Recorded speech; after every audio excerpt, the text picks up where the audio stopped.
Finance या service. Finance एक सुविधा है, अपना या नौकरी।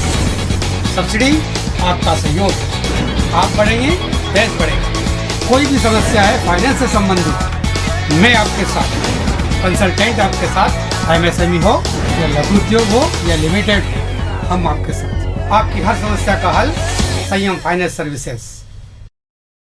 नमस्कार दोस्तों, मैं मोहन सिंह सोलंकी, संयम फाइनेंस सर्विसेज एडवाइज़र फाइनेंस के संबंध में। दोस्तों, आज हम बात करें कृषि के संबंध में। कई बार हम लोग देखते हैं समाचार के अंदर या शासन की योजनाओं के अंदर, और गवर्नमेंट भी ये कहता है कि हम किसान की योजना 4 गुना कर देंगे, 5 गुना कर देंगे, इस प्रकार से उनकी इनकम को हम बढ़ा देंगे। लेकिन इनकम बढ़ाने का मतलब ये नहीं कि सरकार ने घोषणा की, लेकिन कृषि किसान को पता नहीं होता है।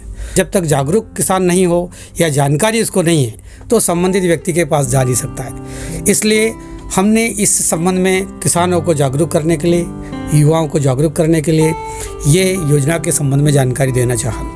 दोस्तों, एक चीज़ और है कि पहले युग अलग था। पहले युग में शिक्षा बहुत कम थी, शिक्षा लोगों के अंदर थी नहीं। आज ग्रामीण में भी हर किसान का बेटा पढ़ा लिखा है। अगर हम देखें तो बॉर्डर पे भी किसान का लड़का है, व्यापार में किसान का लड़का है, नेतृत्व में किसान का लड़का है। इसलिए अब सब जागरूक है। अगर जागरूक है तो योजनाओं के संबंध में भी जानकारी उसको होनी चाहिए। दोस्तों, आज हम बात करते हैं किसानों की आय को 4 गुना या 5 गुना कैसे किया जा सकता है। क्योंकि एक एमएसएमई जो होता है, जिसको एमएसई का नाम जब भी हम लेते हैं तो हमारे दिमाग में एक आता है कि ये उद्योग है, मैन्युफैक्चरिंग यूनिट है, लेकिन ऐसा नहीं है। एमएसएमई में कृषि भी आते हैं। आज मैं वैसी एक योजना के बारे में आपको बताना चाहता हूँ। मुझे लगता है वैसे सामान्य तरीके से सबको पता है, लेकिन सामान्य तरीके पता होने के कारण वो उसमें उसका उपयोग नहीं कर सकते। इसलिए मैं आज जो आपको योजना बता रहा हूँ वो गोकुल ग्राम पशु संपदा योजना। ये योजना केंद्र सरकार की है। एनडीटी, नेशनल डेयरी फार्म, इस योजना को अपने पास अपने तरीके से सर्वाइट में लाते हैं। इसके टेंडर्स होते हैं। इस योजना के अंतर्गत अगर कोई भी व्यक्ति पढ़ा लिखा कृषि जो काम करना चाहता है, तो ये बहुत कम एरिया के अंदर, बहुत कम लागत में इस योजना का बहुत बड़ा फ़ायदा ले सकते हैं। इसमें भारत सरकार ने इस योजना का विस्तृत रूप से प्रारूप तैयार किया है। लेकिन मैं जानता हूं कि इस प्रारूप के लिए आपको कंसल्टेंट के पास आना होगा या फिर आपको जानकारी देनी होगी। कई बार हम बात करते हैं कि सब चीज़ें ऑनलाइन है।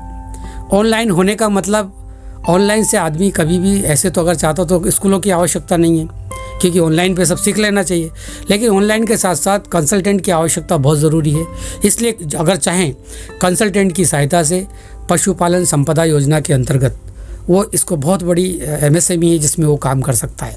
इस योजना में आप जो आज भी काम कर रहे हैं पशुपालन करने का, उसी पशुपालन के अंतर्गत ये आता है। आपको अलग से इसमें कोई नई चीज़ें नहीं है, लेकिन बस करने का तरीका एमएसएमई यानी कि लघु उद्योग की तरीके से ये होगा। इस योजना के लिए आपको नंबर 1, 5 एकड़ ज़मीन का होना बहुत ज़रूरी है। अगर हम योजना को लागू करना चाहते हैं तो किसान के पास 5 एकड़ ज़मीन होना आवश्यक है, क्योंकि ये मिनिमम 4 करोड़ की योजना है। चाहे तो इसमें 50 लाख पे भी जा सकते हैं, लेकिन 50 लाख में इस योजना का पूरा फ़ायदा नहीं ले सकते। इसलिए योजना के लिए 5 एकड़ ज़मीन का होना आवश्यक है। अगर किसान के पास 5 एकड़ ज़मीन नहीं है तो वो चाहे तो 10 साल के लिए 5 एकड़ ज़मीन किराए पर भी ले सकता है। इस योजनाओं को किराए के अंतर्गत भी लिया जा सकता है। 5 एकड़ ज़मीन के ऊपर इस योजना में डेयरी बनाई जाएगी।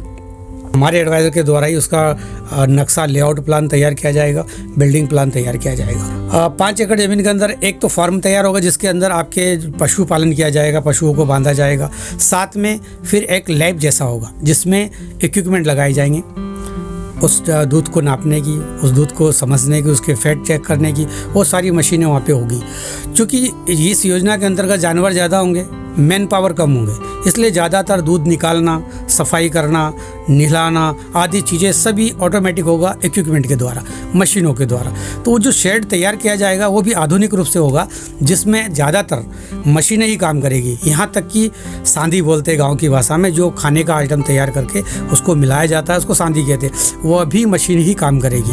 उसको गाय के तक पहुँचाने का काम भी मशीन करेगी, पानी के लिए भी मशीन करेगी, गाय ढोर को नहलाने का वो भी उसके अंतर्गत आएगा।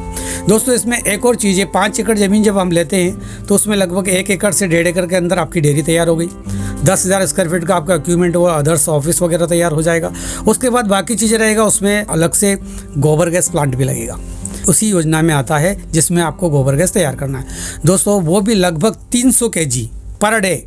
अगर आपकी इस योजना में है तो इस योजना के जानवर के अनुसार 300 kg पर डे गैस भी तैयार होगा। आज गैस का रेट आपको पता होगा, 14 किलो की टंकी अगर आती है 1150 रुपये, तो केजी में आप कन्वर्ट कर लें तो 300 kg रोज गैस बनेगा। साथ में जो गोबर होगा उसके लिए क्या किया जाता है, नीचे एक टैंक लगाया जाता है। आपको गोबर साफ़ करने के लिए, पेशाब साफ़ करने के लिए अलग से मजदूर रखने की आवश्यकता नहीं है। वह शेड ही इस प्रकार से तैयार होगा जिसके अंदर पानी जैसे ही छोड़ेंगे बिल्कुल साफ़ क्लीन हो जाएगा और वो सारा एक टैंक में चला जाएगा। टैंक के अंदर एक व्हील रखा होगा जो उसको पूरी तरीके से मिलाएगा। मिलाने के बाद वो सीधा गोबर गैस के अंदर चला जाएगा। गोबर गैस के अंदर अपनी प्रक्रिया शुरू होगी। बड़े बड़े कैंप लगे होंगे जिसके अंदर आपका जो गैस होगा उसको सेव की जाएगी। इसके बाद ये जो गोबर गैस होगा ये आप मार्केट में भी सेल कर सकते हैं। अगर चाहे तो हम जैसे किसी कंसल्टेंट से मुलाकात करके लाइसेंस भी इसमें लेकर डोमेस्टिक इस गैस को आप मार्केट में भी सेल कर सकते हैं। दूसरा, जब गोबर गैस होने के बाद इस जो गोबर होगा इसका उपयोग फिर बाहर जब वो गोबर आता है तो जहाँ आपकी ओपन एरिया है, जिस एरिया में आप घास उगाएंगे उसका जो ओपन एरिया है उसके अंदर ये चला जाएगा, जहाँ पर केचुए छोड़े जाएंगे और इस गोबर का फिर हम जैविक खाद के उपयोग करेंगे। अब हम अगर देखें तो पूरी डेयरी का अगर प्रोसेस देखें, ये डेयरी का पूरा प्रोजेक्ट होता है, ये 4 करोड़ का होता है। 80 लाख से आसपास आपकी मार्जिन होती है, 2 करोड़ सब्सिडी होती है, 6 पार्ट बैंक का होता है। दोस्तों अगर हम देखें कि अगर जितनी इंस्टॉलमेंट आएगी 5 रुपये केजी के हिसाब से भी अगर हमारा गोबर की कास्ट बनती है तो आपकी पूरी इंस्टॉलमेंट सिर्फ गोबर से हो जाएगी, बाहर हो जाएगी गोबर से। बाकी गोबर गैस, जानवर का दूध, बछड़े, ये आदि चीज़ें आपके लाभ के रूप में होगा। एक तरीके से एमएसएमई है। अगर किसी भी नगर, किसी ग्रामीण में अगर 200 घर का अगर गाँव है और वहाँ एक भी डेयरी लग जाती है तो पूरे गाँव को रोज़गार मिल जाएगा, नई तकनीक मिलेगी। इसका नाम ही गोकुल ग्राम योजना, गोकुल ग्राम पशुपालन संपदा योजना। ये बहुत बड़ी योजना। संपदा का मतलब ही हम समझ लेते हैं कि जैसे संपदा का नाम आता था आदमी अमीर, तो वहाँ काम करने वाला, डेयरी डालने वाला और वो पूरा गांव ही अमीर के रूप में तैयार हो जाएगा।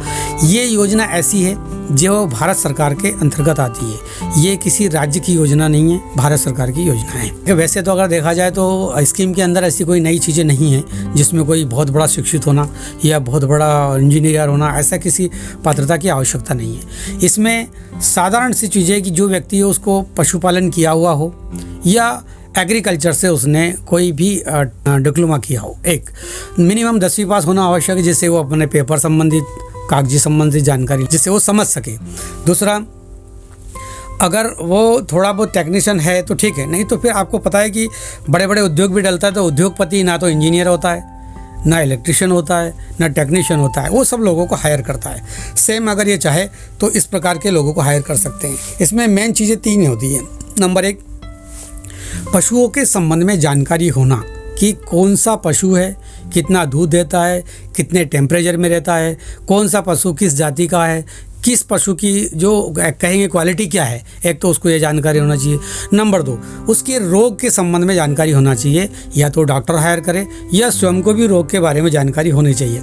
एक हमारे ग्रामीण में कहावत कही हुई है, खुद मरे स्वर्ग दिखे। सेम अगर डेयरी भी कोई डालता है तो उसको डेयरी के संबंध में, गाय के रोग के संबंध में इतना ज्ञान होना आवश्यक है कि वो अगर गाय बीमार हो गई या गाय को कुछ हुआ तो वो समझ सके या फिर डॉक्टर रखे।